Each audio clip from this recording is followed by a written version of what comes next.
You are now listening to Out of the Blank.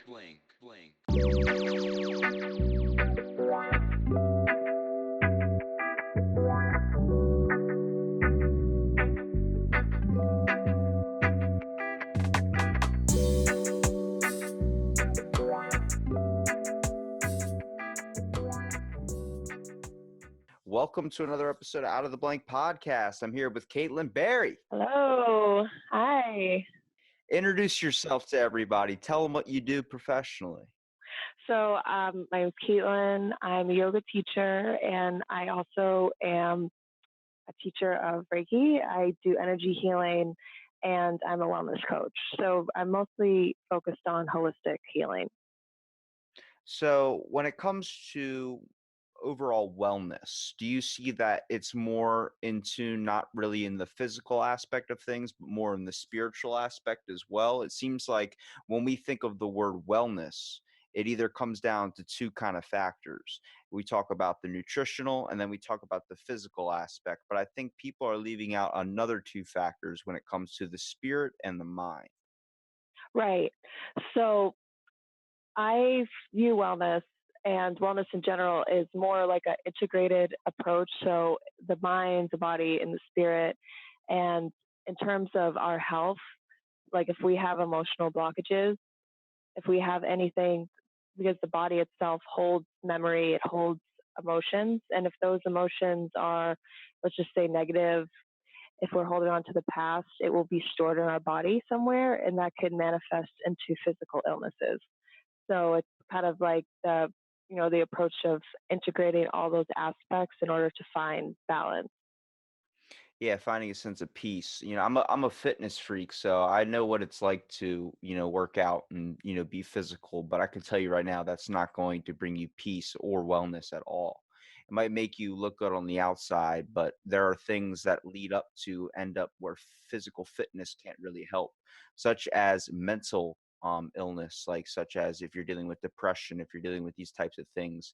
Seems like we're living in a world now where mental health is now on the rising incline. A lot of people are now suffering at younger and younger ages, only on the aspect of we have way too much information to process.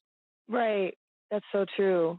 I see that a lot. And I've experienced, like, for myself, like mental health has been like a main thing in my life, and I see it a lot with other people. Especially, like, I don't know if it's like you said, with the information, with like the access to everything, and I don't know if social media, like, I feel like it could be a good thing, but some say that it contributes to that as well, like with the new technology and all that. Well, having people that have a voice that their voice is really kind of clouded, I would say, only because when you're hiding behind a screen, it's much easier to say very hurtful things than you would if you were saying it to somebody's face. Right. Um, Now, how did you get started into just the wellness aspect? Usually, when people are wellness coaches or they come from a motivational or just kind of overall healing thing, they went through something difficult themselves. Is that fair to say with you? Yeah. So for me, I started to get into nutrition. Well, I started, like, I've always been into spirituality, but you can be really into spirituality, but if you're not balancing it, even with the physical, it's hard to manage it, like anxiety. And in my life, I've experienced dissociation. So feeling out of my body all the time from a young age and experiencing anxiety and depression that really manifested, I want to say, when I was a teenager. So I really got into wellness because it was a way for me to build a better relationship with my body, like to feel more in my body. And my diet, I noticed when I shifted my diet, when I incorporated, I don't really believe in one diet, but for me, like the diet that worked best, it really helped manage my anxiety that I was having at the time. So it was, for me, it was healing because I went through a period where I don't want to say, like, I guess I could say emotional mental breakdown, because I was having a really hard time, and it was kind of like a trivial point where something has to change, and diet and physical fitness did help me integrate it with other things, like spirituality, but I needed that other aspect, like to feel grounded in my body to help me. I can relate. I'm pretty sure there's probably a lot of people out there that can relate to that. I think what happens is like we can talk from a higher point of view, but we're going to have bad days ourselves. I know what it's like that after a month or so, like I had 4 tires go out in 1 month. I can tell you right then and there, after the 4th time it happened, I was so upset. I was like, "This can't be what life is." And now speaking from the perspective I have now, knowing that that's just a short-term problem and it's not really the long-term effect. I'm gonna get over it. I'm gonna get past it. A lot of people don't know what that end result is gonna be. Well, with wellness, though, there's this thing that goes on when it comes to the fact that we all need to start paying attention to these things that we're being attracted to, such as our devices and technology. I feel like with the information age, it just created a whole bigger impact and a faster increase in mental health. Only because we're dealing with people who are not mentally or emotionally developed yet. Like you might not be emotionally developed until you're 60 years old. My grandfather acts like a child at times, and that's obviously what he says is his God-given right to.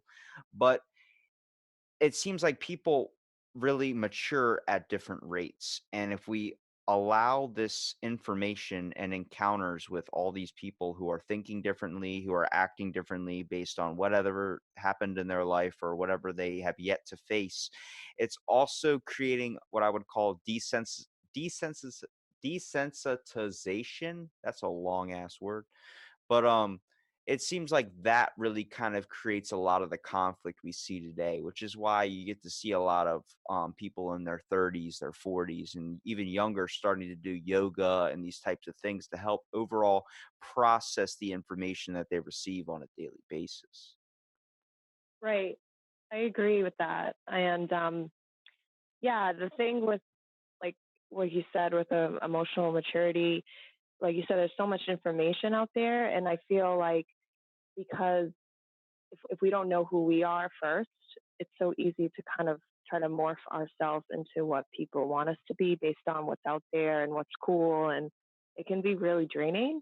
And then, at least for me, I've experienced that. Like, I kind of like detach from myself.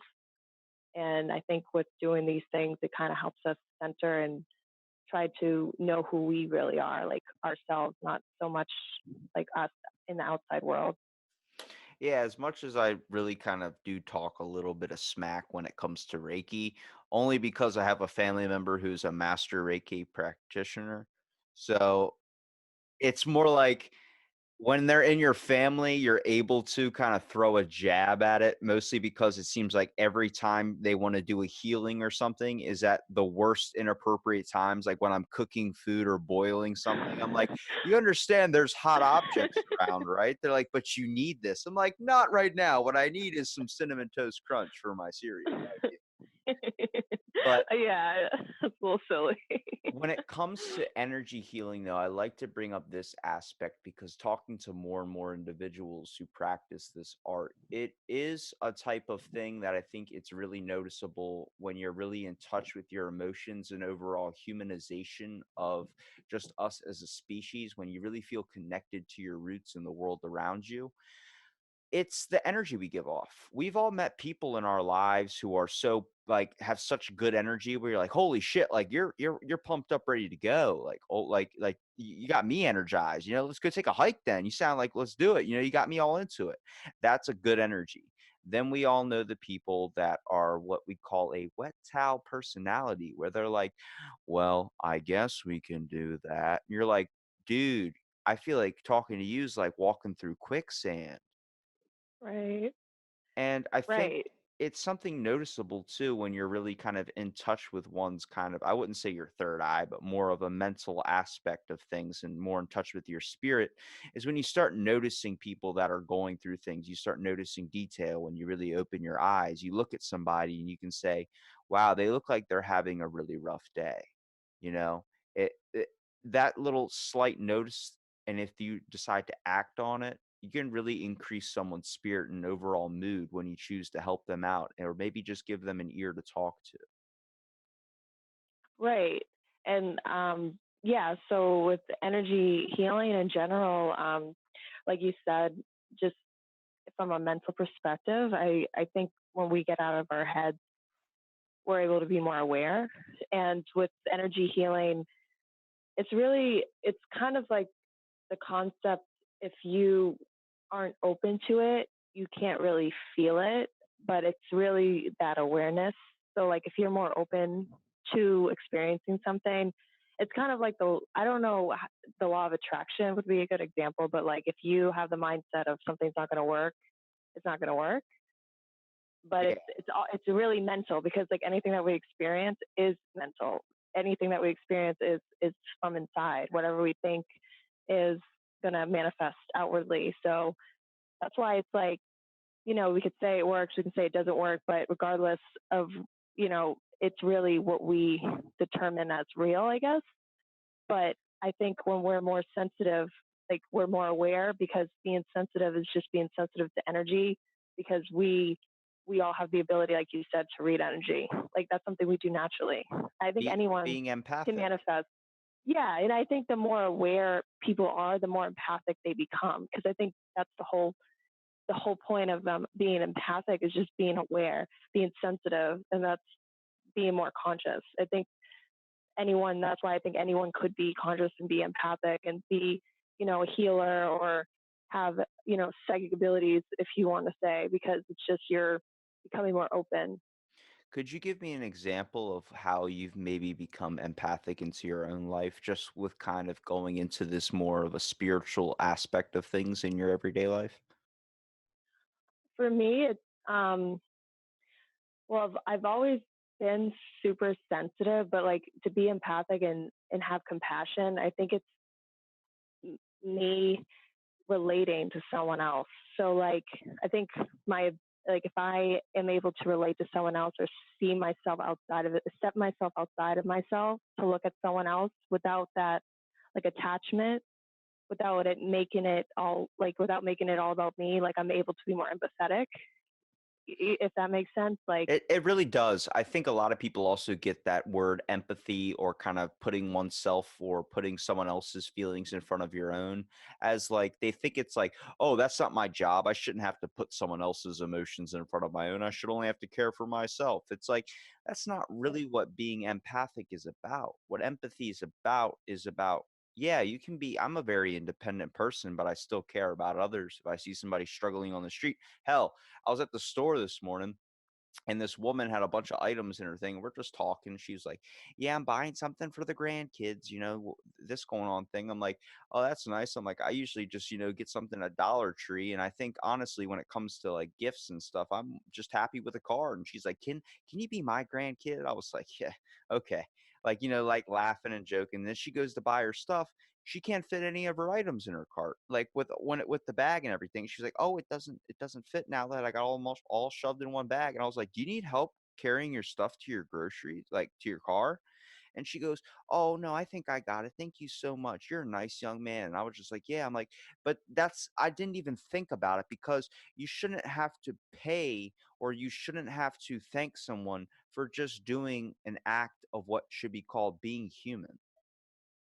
right, that is very true. Um, and I think like people like have that mindset. At least for me, like unless I'm able to really sit in my own pain and like feel my own emotions, I'm not going to be able to want to take on someone else's emotions. And I feel like that's why it's also a burden, because like people can't even really deal with themselves emotionally. So like the idea of dealing with someone else is like it's like a chore. It's like it is like I should be paid for this. Does that make sense? Like it becomes like a burden. An example of like, you want to talk about doing a selfless act or something. it, it's so much more, I think, fulfilling, at least for me, like when I do something and I don't really tell anybody I did it, or I really don't care if anybody saw that I did it. It was really really weird, because like I was walking, like before even the store encounter, I witnessed something that's a really kind of strange thing I started noticing a lot of the time, like when you donate to a charity, if they ring a bell or something, like people will be like, "Oh, I'll donate that one extra penny." And then I'll see them go to pick up the bell and I'm like, "Don't ring the bell." And she's like, "Why? We have to let people that know that you donated." I was like, "Why would you let them know I donated so they can all look at me like I'm such a nice person?" I was like, "No, don't do that." Like it doesn't make any sense. But I started realizing people that donate to Salvation Army. There was a dude I like right when I was going into the store, this guy who was out front ringing the bell and everything for Salvation Army. He was sitting there talking to someone about the Broncos because he was wearing a Broncos hat. And I'm like trying to walk past him, and I noticed a guy that was putting money into the bin, and the dude wasn't looking. And he goes, "Hey man, here you go. Hey man, here you go." And he kept taking it in and out, like, "Here you go, here you go," like trying to wait for him to get his head to look over. And then the dude finally looked over. "Oh, thank you, sir." And then he placed it in. I was like, "What just happened?"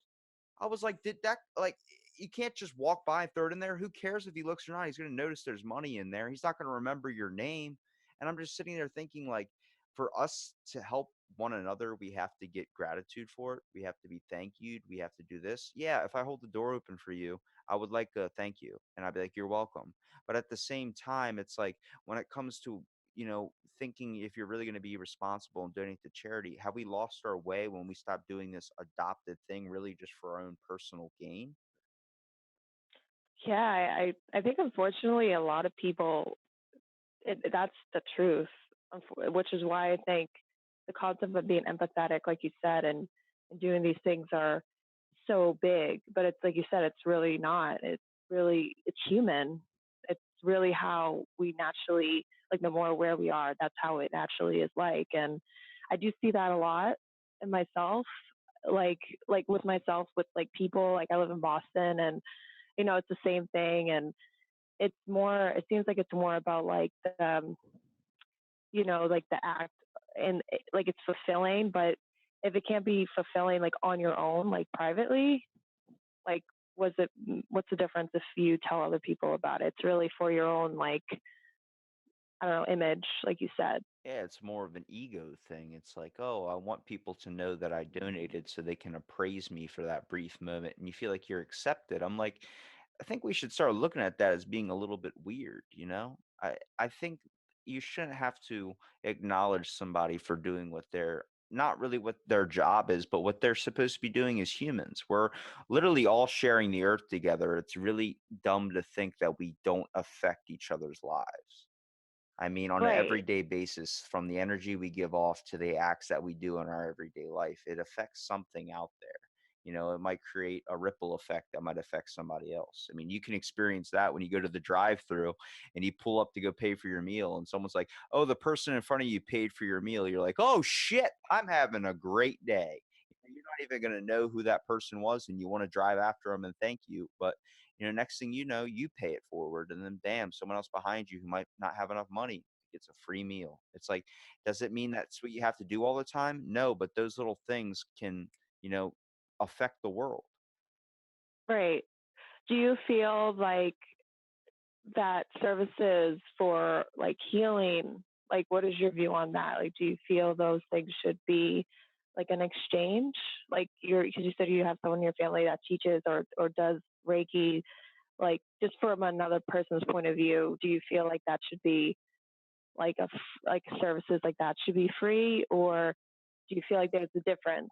There's definitely, obviously, if people are going to use that for their living, they need to make a source of income off of it. But it's really I guess it has to be done reasonably. In my aspect of things, that's not for me. So I'm not the type of guy that wants to even get any hands on me. Even going to a chiropractor, I've seen so many like movies where people get their neck snapped. The next thing you know, they're like dead, or they have that like what is it, the fibromyalgia commercial or something, or mesothelioma with a is your neck painfully twisted like this, and it's like a woman and her head's on sideways. Yeah, it scares the crap out of me. But like from seeing how people come in, like even in my household where like someone that like is in my family that does this type of practice, like people come in completely drained and emotionally wrecked, and then afterwards, after a session or something, they leave and they're pepped up like someone just shot them in the leg with adrenaline or something. They're like, whoa, this was I feel so energy ready to get out the day. Well, life is grand and beautiful. I was like, you were just walking in here 5 minutes ago complaining that life was terrible. You know what I mean? And it was like, when I see something like that, if it is possible to have that output or that effect on someone through a healing or just hovering your hands, whatever you want to say, then if you want to make money off that and you feel like, and someone feels like that it's rightfully paid so, then go ahead. Because that really brought into my mind that it is a true thing. Right. No, yeah, I think that that's true. I ask because sometimes, I mean, I do focus more on teaching than I do the healing more now than I did before. But in the past, and other people I know that do it for a living, they do get messages all the time. They're like, you should be doing this for free, and it's always like a common conversation, like Now, in that when we industry. when we say you're teaching, are we talking about teaching people how to overcome one's kind of inner spirit or kind of come to a spirit, like a spiritual kind of clarity?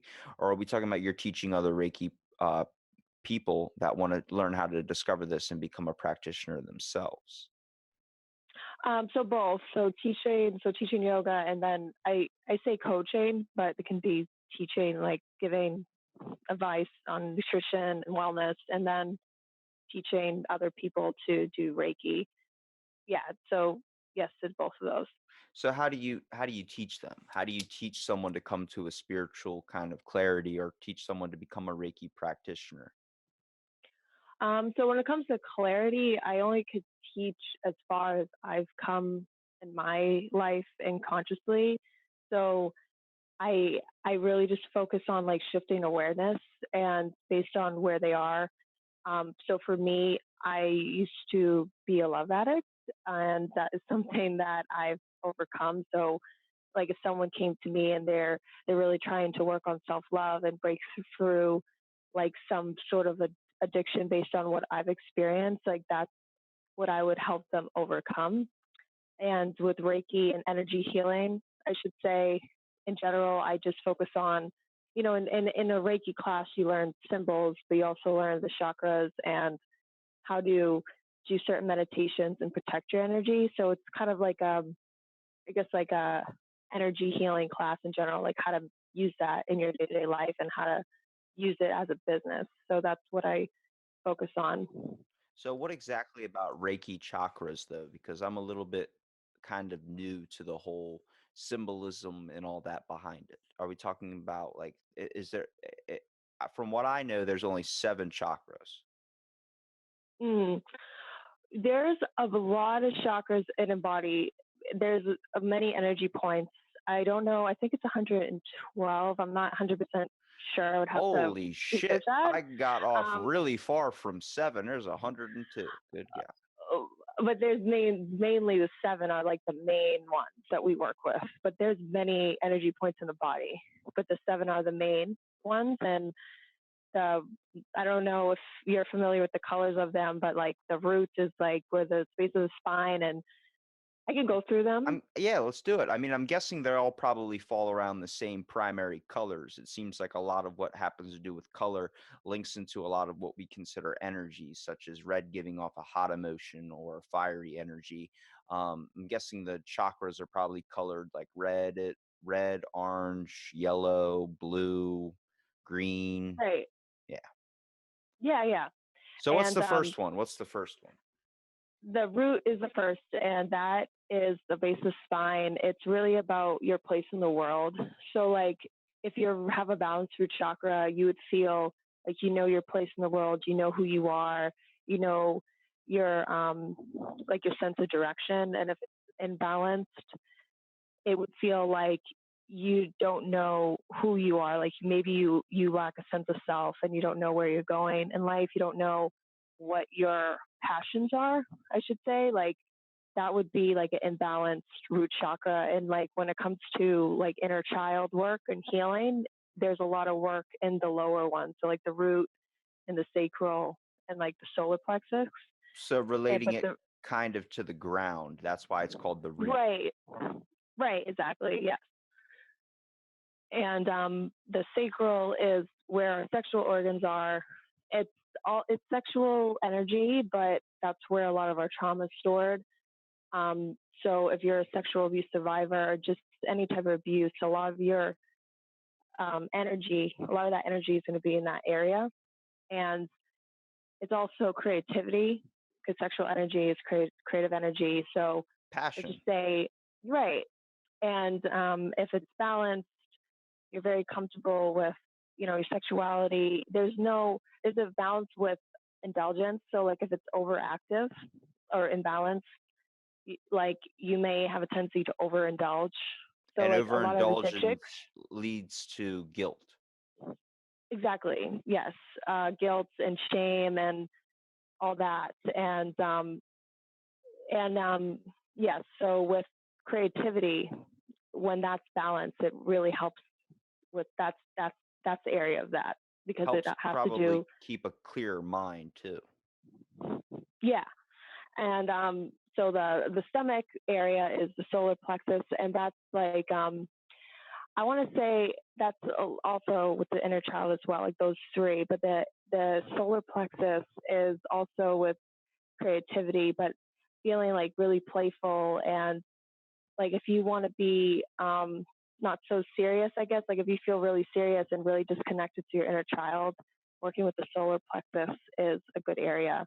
And then the heart, obviously, that's where we hold like a lot of emotions with forgiveness. So like working with forgiveness and self-love is in the heart, and the throat is communication, and the third eye and the crown is like we hear those a lot. They're spiritual chakras, like our ability to have psychic abilities and kind of communicate with spirits or whatnot. If you have a very open crown chakra, like mediums, psychic mediums, they would say they have a really open crown chakra because they're able to communicate to higher dimensions if that's what that person believes in. Now, when you go into Reiki, do you master a form of chakra or do you try and go for a primary chakra, much like a degree? Like if you're going to major in something, do you see that a lot of different practitioners kind of focus on a different area or a different kind of chakra, bringing balance to you as a whole? It's much like when you go to a doctor, you're going to a doctor for chiropractics, they're good in the back, or you're going to a dentist, they're good in the teeth area. You're not really focusing on you're not asking a dentist to look at your leg. Right. No, I see. Like for me, I like to work a lot with the sacral just because of my experiences with the sacral. So I feel like a lot of practitioners or just spiritual practitioners will focus on certain things that they've been through. So I see a lot of women have like sacral chakra healings, like womb healings. So like because that's where the womb, like past abuse and even ancestral abuse, like is all there. So And there's you also, say sacral though, the one that has with past abuse, whether it comes to like you, because I know that you said that area was in the abdomen. But you said you're using it from your own experience. So what do you mean by your own experiences? so like for me, like experiencing certain things in my life, like sexual abuse and those things, I've really had to work with that part of me, like connecting, feeling comfortable in my body and not feeling shame in my body. That has been something I've really, worked through and even, still work on. So I focus on that area for myself, but also like in the future, I hope to really like that will be my focus. I think that's it's common you'll come across people that focus probably on that chakra when it comes to body dysmorphia and things. Like I'm a fitness freak, I care about my look. So you can say I probably need a little bit of work on the sacral chakra for sure.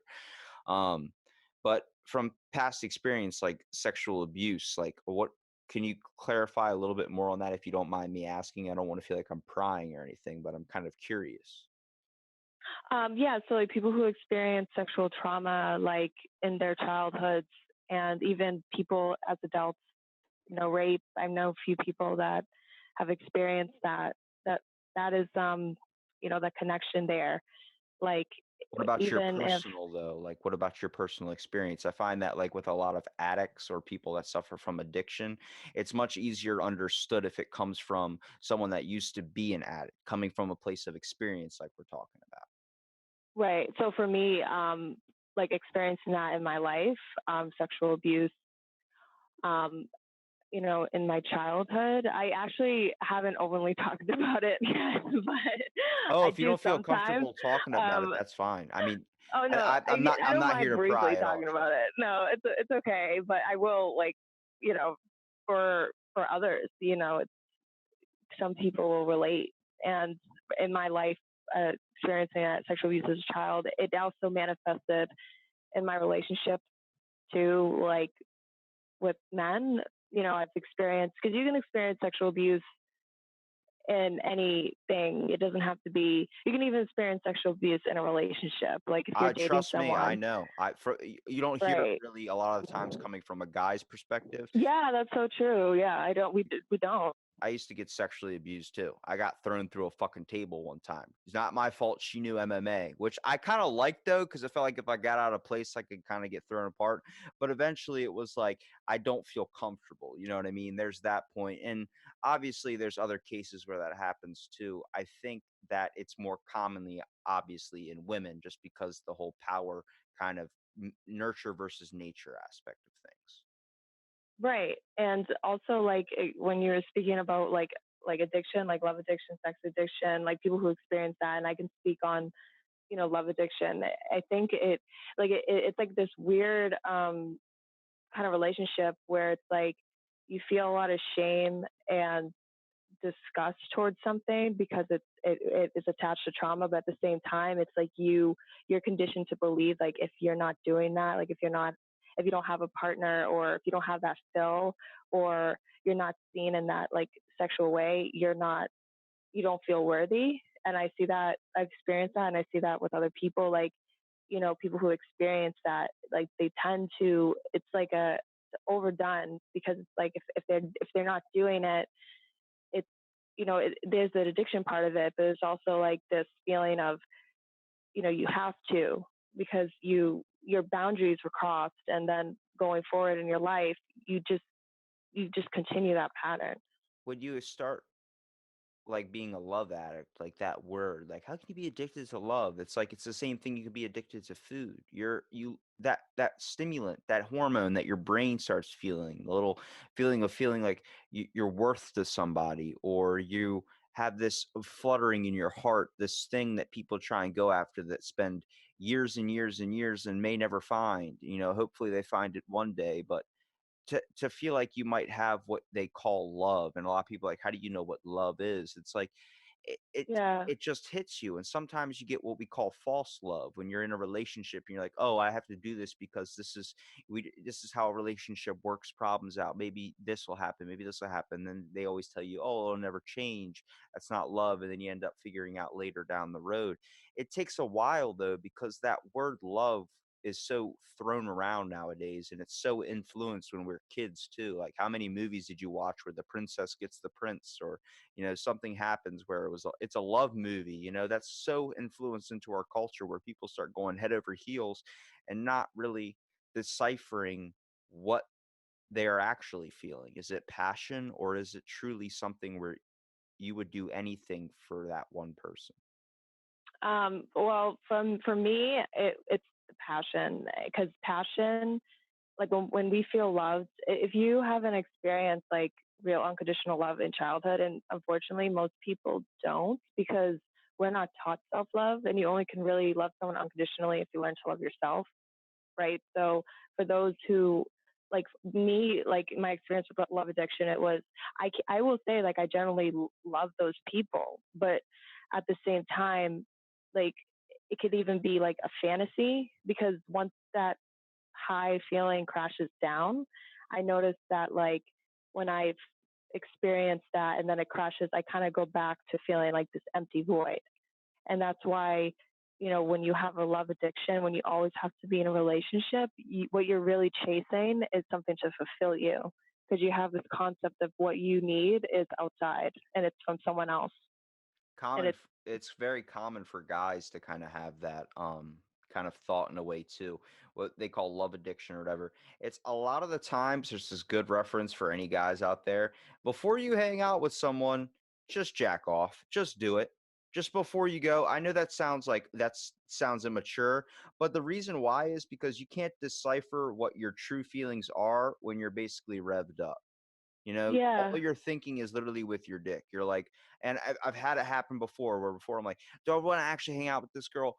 Get, let me get this handled. The next thing you know, bam, you're like, wow, everything I was feeling about that person, because it's so overwhelming when it comes to your, like, what for guys, coming from a guy's perspective, when your hormones are going all over the place, you can't decipher what is what. You can't decipher if that, it's like having, after you have a couple drinks of alcohol or something, you start looking at somebody with way like, oh, that person's a 10. It's like, are they a 10 in your mind, or are they something completely different? Not to label anybody by a number scale, but what does that person truly mean to you? Is that going to be someone that you're going to be happy spending the rest of your life with? Or is it just something that's at that moment, and then 5 minutes from now, it's not going to matter? Yeah, no, I know what you mean. It really messes with like your perception of what love is, and like, do you really generally want to get to know that person? Do you even like them? Because that attraction and just like your need to be fixated and like, that adrenaline or whatever, those hormones kind of override like what you may actually want. And I feel like a lot of people date people and they could be with them for a long time, but they never even really learn to know them or gotten a chance. And then by the time they do, it's like, you know, Well, kind of yeah, they're already like in deep. the way we form connections too, like if you want to look at a guy's perspective of forming a connection with a girl, it's really about more of like, you could do you can make a guy a grilled cheese sandwich and drop it in front of him and then walk out of the room and not say a single word, don't look for a thank you or anything, and that's a deep connection right there, where someone looks at you and they're like, that's my fucking soulmate.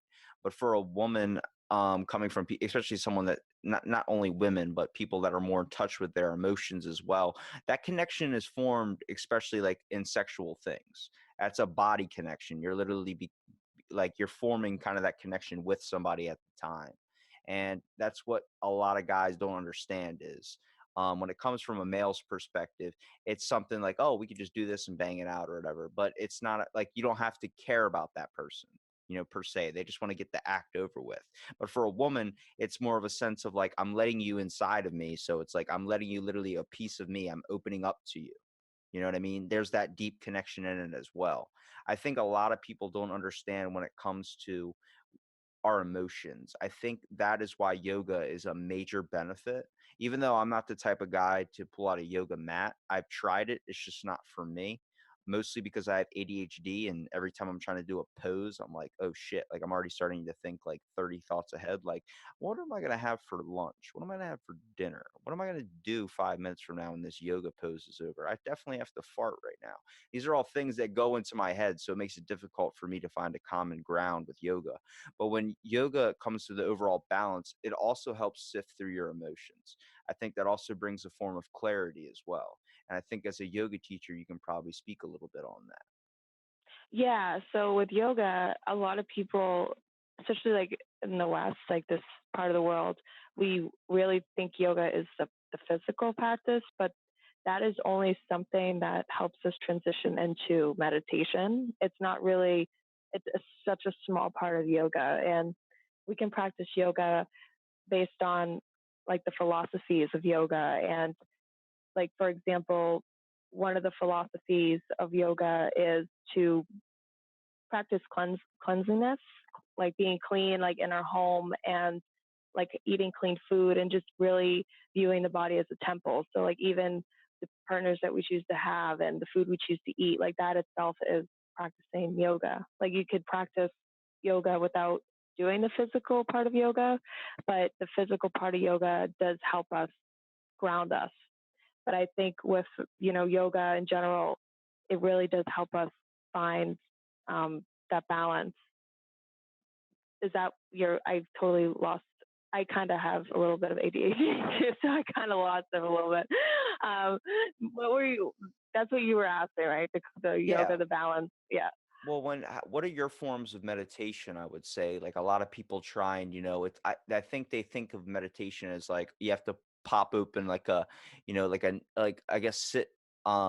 Indian style. You have to put your finger, I guess your index finger on top of your thumb, stick them out and go, I don't think it's that.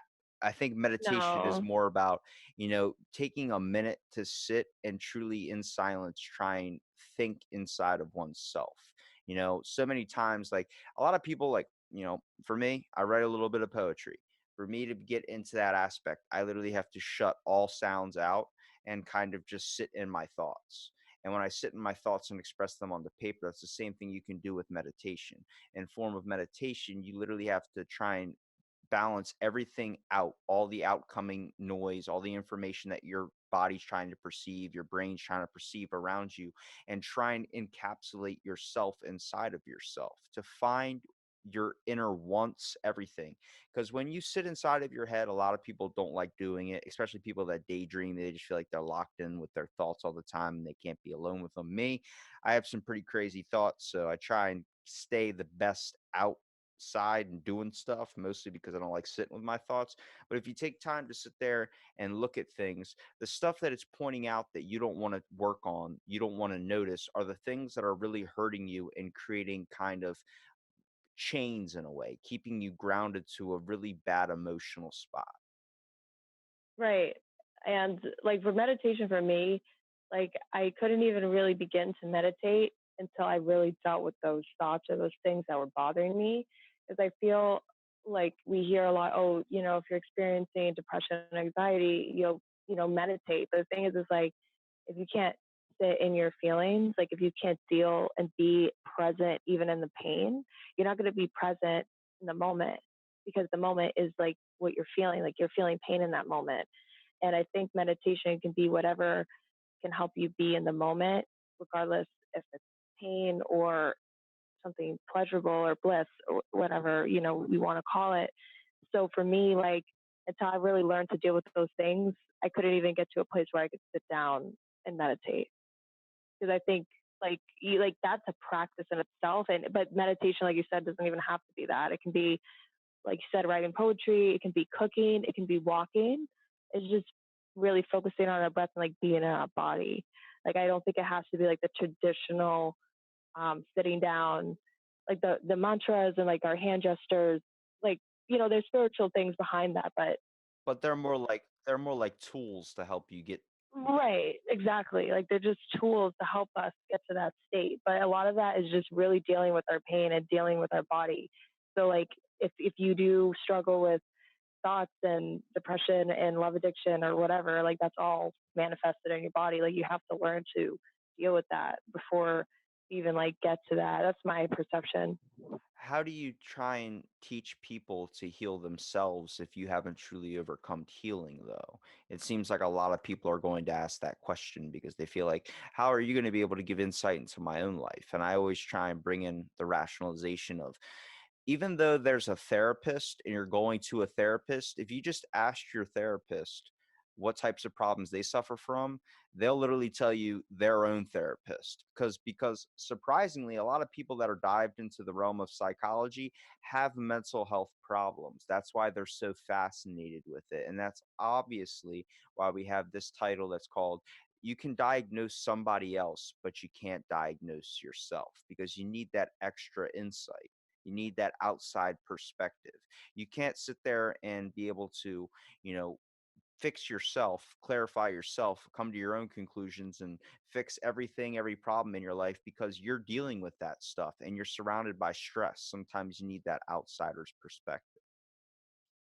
Right. Yes, that's so true. And like I feel that like I said, like people only can help you on the level that they're at and how far they've come. Like there's certain things that I'm going through that I can't yet help someone with because I haven't overcome that yet. But I hope, eventually once I do, when I know I will, then I could help someone else. But like I feel like there's a lot of people in the spiritual community or just like in everything in life, like it's really easy to say these things like consciousness and spirituality and meditate and all this, but it's so easy to read something, but to experience it, and you only can really help someone if you've been there. Like you can only empathize with someone if you've been there.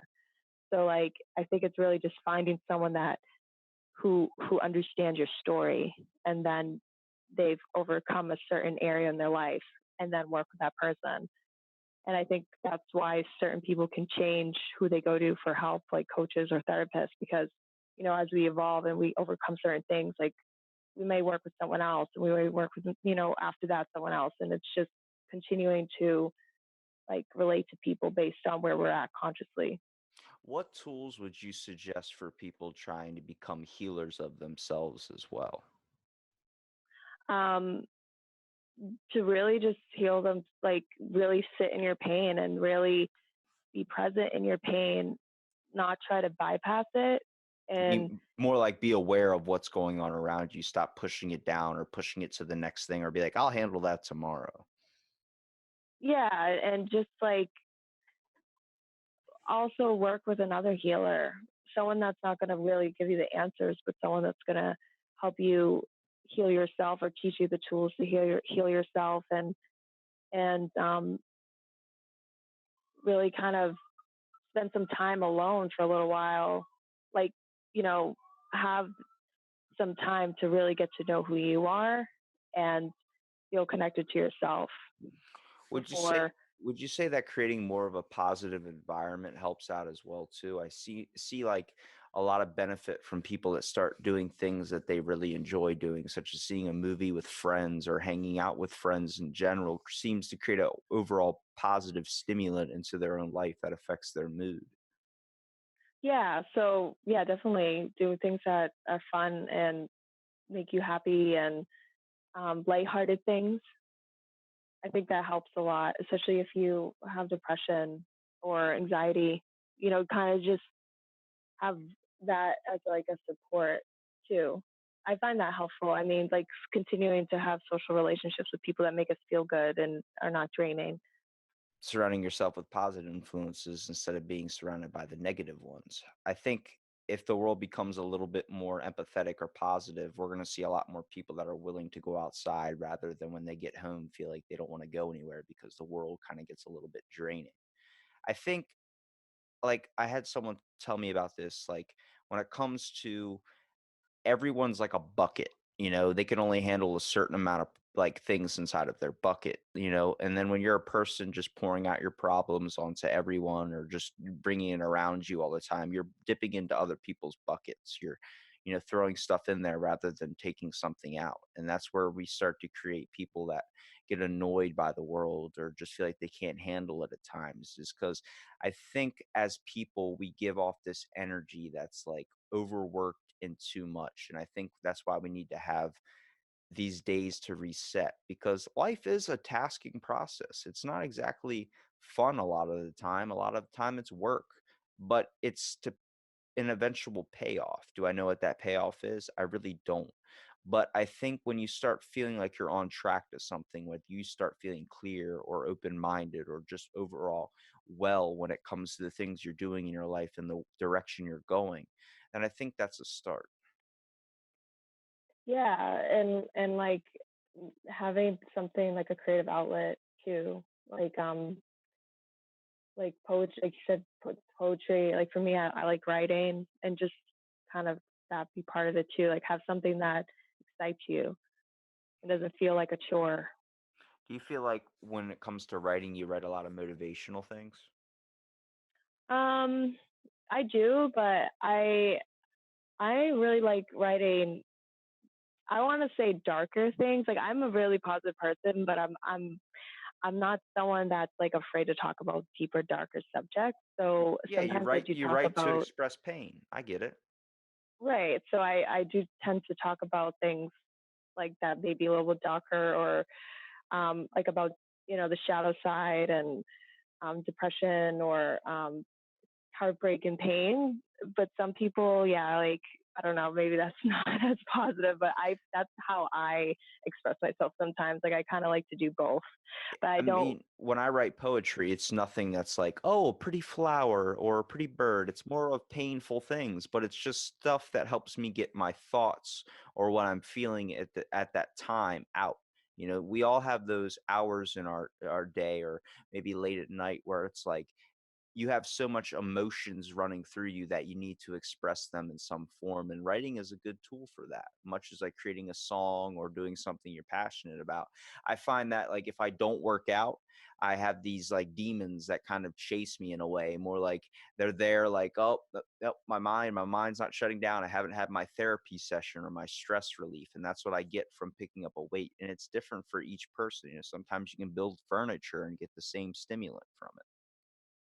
Yeah, no, I agree. I've seen that like myself. Like I want to get more into like physical fitness, like weights and build muscle. Like I do yoga, and yoga is really beneficial physically. But like like when I do something that releases that, like it, I feel like that. I don't know the hormone. You know what I mean? Like when you worked out and you get that rush, Oh, like it does the that's a serotonin, it's what they no, it's what they call a runner's high. It's runner's high. Yeah, it's cortisol. cortisol. It's this weird chemical in our brains. If you have it's common for women to have more of it, but like it creates that effect where it's like literally like when I have that feeling like when I'm driving home from the gym or something, somebody could cut me off in traffic and I'm just like, whatever, man. Like, I don't care. Like, it literally feels like you just smoked 2 joints or something, and it's like your body's in a recovery state. So it's amazing too. And a lot of people like when it comes to serotonin, that's more like if you eat like a pasta dinner or something, you feel like you want to go to sleep. It's because your body's like, oh, it's nap time. But when it comes to cortisol, it's your body literally recovering from all the stress that it just exerted. When you correlate working out to relieving stress, you should think like you're expressing anger, you're expressing raw emotion through your workout, like through physical fitness. And people can do that in multiple things, playing sports, anything like that. Your body gets pent up when it just sits all day, you know what I mean? And it helps. It's an easier, I guess, form of clarity for some people, just like meditation is an easier form of clarity for others. Right, definitely. I definitely think that there's a thing to yoga, not saying it's for me, but I think for a lot of people, we need to open up our minds a little bit more. Like I try and be open minded with this Reiki art, all these types of things, even though I don't do any of them and I don't want to.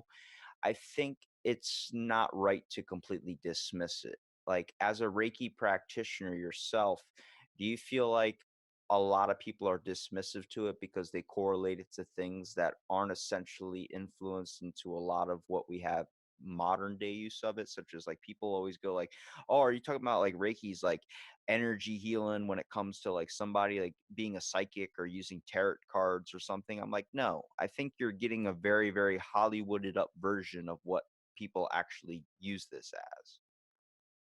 Yeah, I do get that a lot, even like with family members, because the thing is with Reiki, because it's like that version. When we think of Reiki, we think of that. When it comes down to it, it's just energy exchange. You're just like consciously opening up your energy and transferring it to someone else's energy. But that's really all it is. It's just energy exchange, like an ancient form of energy exchange. But it's ancient because the energy is just energy. It's just like it's science. It's just there, you know. But I think like if we look at it like that, then maybe people don't have like that other perception of it so much. Um, Well, when we so say ancient, I think a lot of people are like, what do you mean by ancient? You mean like it was locked away in a book or something? It was like, no, it's just been around for so long. That's why it's ancient. It's it's it's one of the first things we started noticing as people that there's an energy that people give off. We all have this energy that goes through us. yes, yeah, and it's just like that transfer of like energy and like doing it with the intention on helping someone else instead of like hurting somebody. And I mean, there's certain symbols in Reiki that people use, but like you can do energy healing without doing symbols. I mean, it really depends on like what type of energy healing you want to do. But if you're just doing energy healing and working with energy, it's just transferring, and it doesn't have to be like this mysterious kind of like hippie thing, you know. I think like You don't have to wear monk robes. You don't have to wear monk robes. right. So I think like when we think of just it just being energy, because like energy is true, right? And I think with people, because when something isn't proven, like if you can't see it, if you can't prove it, like in science, or I mean, you can prove energy in science, but I think like us in general, like we can't see something, we automatically determine it as false. I think that's why a lot of people are dismissive to it, because it's not something that you could just be like, oh, it's going to rain tomorrow. You know what I mean? Because there's a report out. Like, it's not one of those things that you can just say, this is, factual. You, It's you gonna could, yeah, if it's you gonna dig rain deep, outside. I can feel it in right? my hips. Yeah, I get Right. You know what I mean? So, like, I think that's why a lot of people are dismissive to it, because it just seems so, like, out there. It's not common. I definitely think there needs to be a little bit more of an understanding when it comes to it too. I think a lot of people like tend to correlate it like, oh, you do Reiki, oh, you probably light incense everywhere. It's like it's not like that.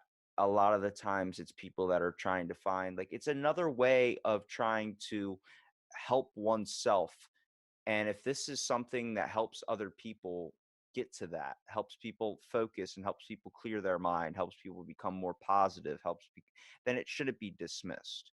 In my mind, even though I might not ever try it or understand it, I'm not closed off to it because I've seen it benefit people and I've seen it do amazing things when it comes to just someone changing their mood throughout the day. It's I definitely think with more of what's going on in the world today when it comes to how disconnected we are, even though it seems like we're more connected than ever, we're kind of relying in false connectivity. We're going to see a lot more people be open to this form of work or meditation and maybe art in general, just because of the aspect of we're starting to pick up on some key senses and key human nature characteristics that we seem to have forgotten about or completely glossed over.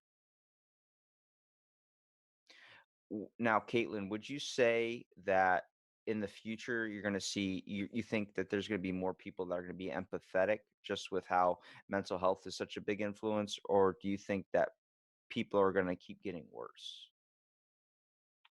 Hmm. Coming from your perspective. Um, I feel that it's going to get better only because of the level of the awareness. Like, it's like you said, is like a big boom of it right now, like just not mental health, wellness, everything. And I think it's going to be more common for people to start practicing these things younger than before. And when we start doing it younger, like having our kids do it, like, those generations that are coming in, I think that's going to cause us to have a shift. I don't see it getting worse, but I do feel like, you know, not everyone's going to be open minded to these things, right? So I don't think it's going to happen right away, but I think gradually it will get better, as long as it's still an ongoing topic. I mean, things could become a trending, but if it's not like a trend, and if it keeps being a thing, then yeah.